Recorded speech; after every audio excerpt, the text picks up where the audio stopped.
اگر آپ دنیا کے نقشے کو غور سے دیکھیں تو ایک خطہ بار بار آپ کی نگاہوں کو اپنی طرف کھینچتا ہے۔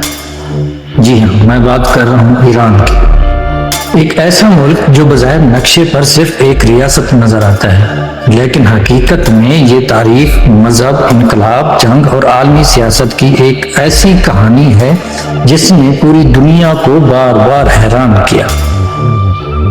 مگر سوال یہ ہے، کیا ایران کو سمجھنے کے لیے صرف اس کی تاریخ، اس کے جغرافیے، اس کی سرحدوں اور اس کے ارد گرد بدلتی ہوئی طاقتوں کو بھی دیکھنا ہوگا؟ آخر ایک ہی سرزمین نے اتنی بار اپنی شکل کیوں بدلی؟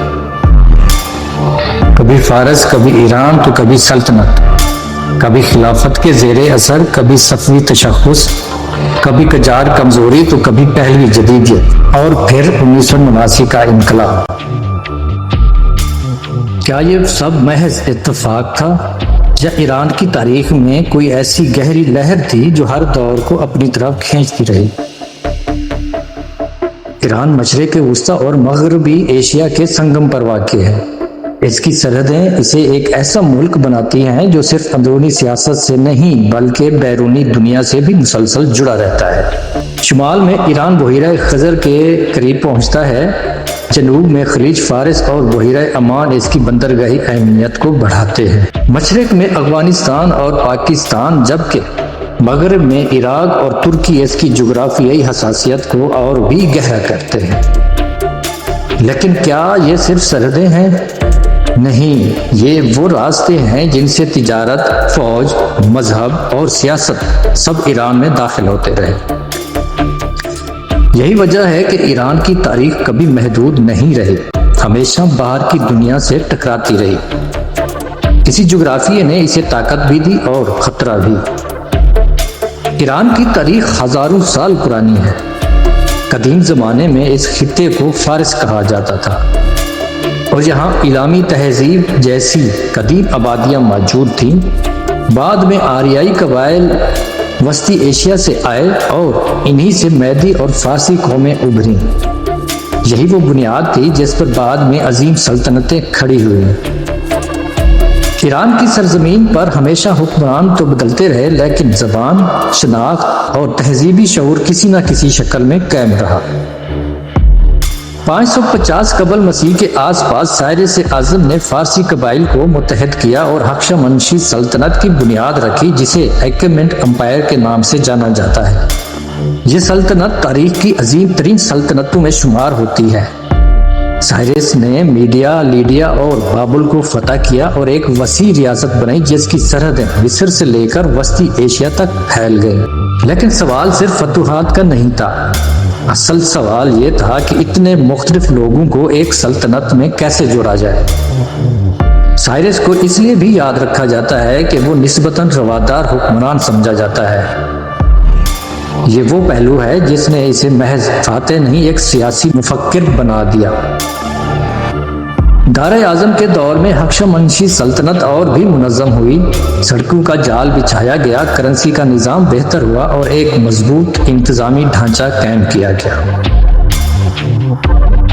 یہ سلطنت صرف جنگی قوت نہیں تھی بلکہ جدید ریاستی نظم کی ایک ابتدائی مثال بھی تھی۔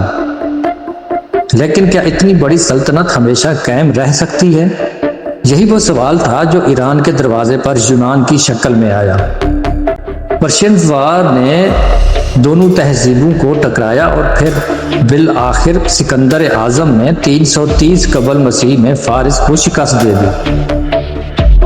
سکندر اعظم کے بعد ایران کے بڑے حصے پر سلوکی امپائر کا قبضہ ہوا، مگر یہ اقتدار دیر پا ثابت نہ ہوا۔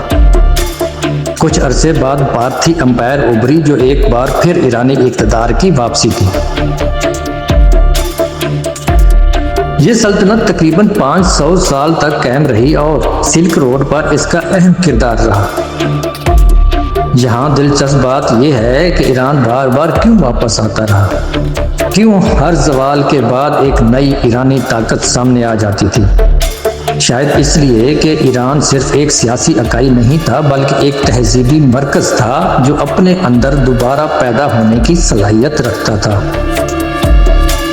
224 عیسوی میں سسانی امپائر ابھری اور ایران ایک بار پھر عالمی طاقت بن گیا۔ یہ سلطنت روم کی سب سے بڑی حریف بنی۔ زرتشتی کو سرکاری مذہب کا درجہ ملا، فنون اور تعمیرات کو فروغ ملا اور ایرانی شناخت زیادہ منظم شکل میں سامنے آئی۔ مگر سوال یہ ہے کہ جب کوئی تہذیب اپنے عروج پر پہنچ جائے تو کیا اس کے اندر کمزوری کے بیج بھی اگنے لگتے ہیں؟ ساسانی سلطنت طاقتور تھی، مگر اسی طاقت کے بوجھ تلے وہ آنے والی تبدیلیوں کا مقابلہ نہیں کر سکی۔ 7ویں صدی میں عرب مسلمان فتوحات نے خطے کا نقشہ بدل دیا۔ بیٹل آف قادسیہ کے بعد ساسانی طاقت ٹوٹنے لگی اور 651 عیسوی میں آخری ساسانی بادشاہ کا خاتمہ ہو گیا۔ ایران اسلامی خلافت کے زیر اثر تو آ گیا، لیکن کیا اس کا مطلب یہ تھا کہ ایران ختم ہو گیا؟ نہیں، ایران نے اسلام قبول کیا، مگر اپنی زبان، اپنی سوچ اور اپنی تہذیبی یادداشت کو بھی ساتھ رکھا۔ یہی وہ فرق تھا جس نے ایران کو باقی خطوں سے الگ رکھا۔ اسلام کے بعد ایران نے ایک نیا دور دیکھا، لیکن فارسی زبان اور تہذیب زندہ رہی۔ اسلامی دنیا میں ایرانی علماء، ادیب، فلسفی اور سائنسدان نمایاں ہوئے۔ بغداد، نیشاپور، اصفہان اور شیراز جیسے مراکز میں علم و ادب کی نئی تاریخ لکھی۔ کیا ایران نے اسلام میں ضم ہو کر اپنی شناخت کھو دی تھی، یا اس نے اسلام کو اپنی تہذیب کے رنگ میں ڈھال لیا؟ تاریخ کا جواب دوسرا ہے۔ ایران نے صرف مذہب نہیں بدلا، اس نے اپنی تہذیب کو نئے مذہبی ماحول میں دوبارہ ترتیب دیا۔ 1501 عیسوی میں اسماعیل اول نے صفوی امپائر قائم کی۔ یہ ایران کی تاریخ کا ایک فیصلہ کن موڑ تھا۔ صفوی دور میں شیعہ اسلام کو سرکاری مذہب بنایا گیا اور ایران کی مذہبی شناخت باقی مسلم دنیا سے واضح طور پر مختلف ہو گئی۔ لیکن کیا یہ صرف مذہبی فیصلہ تھا یا ایک سیاسی حکمت عملی؟ صفویوں نے ایران کو متحد کرنے کے لیے مذہبی شناخت کو ایک طاقتور ہتھیار کے طور پر استعمال کیا۔ اسی دور میں عثمانی سلطنت کے ساتھ طویل کشمکش بھی جاری رہی۔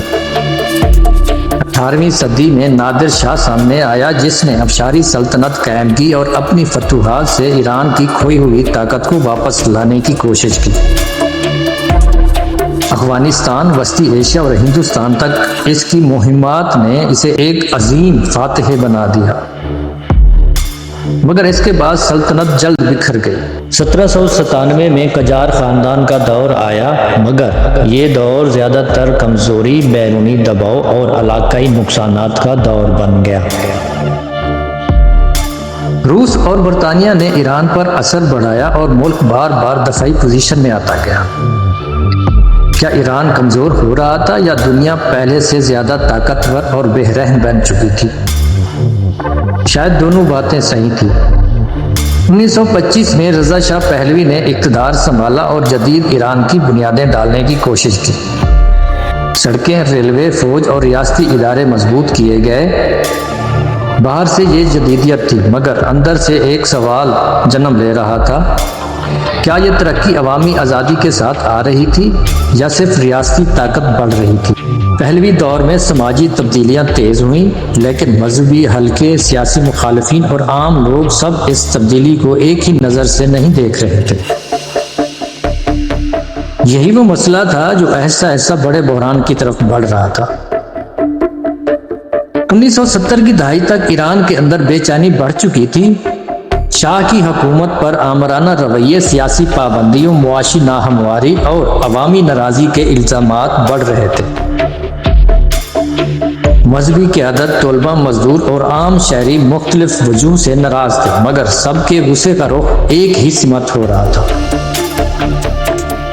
اب سوال یہ نہیں رہا کہ انقلاب آئے گا یا نہیں، سوال یہ تھا کہ کب آئے گا، اور جب آئے گا تو کیا وہ صرف حکومت بدل دے گا یا پورا نظام ہلا دے گا۔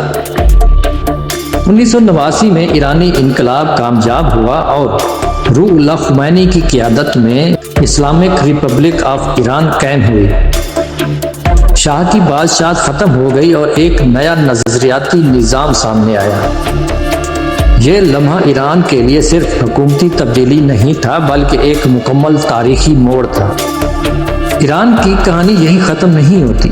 یہ صرف قدیم سلطنتوں سے شروع ہو کر 1989 کے انقلاب پر ختم ہونے والی تاریخ نہیں ہے، بلکہ ایک ایسی مسلسل کشمکش ہے جس میں شناخت، طاقت، مذہب، سرحدیں اور ریاست بار بار نئی شکل اختیار کرتے رہے۔ یہ تھا پارٹ 1، قدیم ریاست سے لے کر اسلامی انقلاب اور اس کے بعد کے ابتدائی تناؤ تک۔ اگلے حصے میں ہم دیکھیں گے کہ ایران نے امریکہ، اسرائیل، عراق، شام اور پورے مشرق وسطیٰ کے ساتھ کیسے خطرناک سیاسی کہانی شروع کی۔ مزید کہانی کو جاننے کے لیے ہمارے چینل ہسٹری اینڈ مسٹری کے ساتھ جڑے رہیں، کیونکہ اصل کہانی ابھی باقی ہے۔